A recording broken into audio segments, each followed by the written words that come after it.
Hello everyone, welcome to BTM Know the Truth in 1 Minute series. This is video number 123. Bible గ్రంథంలోని కావ్య సాహిత్యాన్ని అర్థం చేసుకునే ప్రయత్నంలో భాగంగా అక్రాస్టిక్ స్టైల్ ఆఫ్ పోయమ్స్ గురించి మనం మాట్లాడుకుంటున్నాం.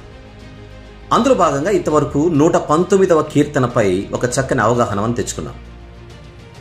అక్రాస్టిక్ సామ్లో ఒక అద్భుతమైన స్టైలే ఆల్ఫాబెటికల్ ఆర్డర్. 119వ కీర్తనలో దాన్ని జాగ్రత్తగా మనం గమనించడం జరిగింది. ఇకపోతే అదే కీర్తనల గ్రంథంలో మరొక కీర్తన ఈరోజు మనము చూస్ చేసుకుందాం. అది 111వ కీర్తన. 10 వచనాలు కలిగినటువంటి కీర్తనలో కూడా హీబ్రూ భాషలోని 22 అక్షరాల క్రమం కనబడుతుంది. అది అర్థం కావాలంటే ముందుగా మనకు క్లాజ్ అన్న దాని గురించి మనకు అవగాహన అవసరం.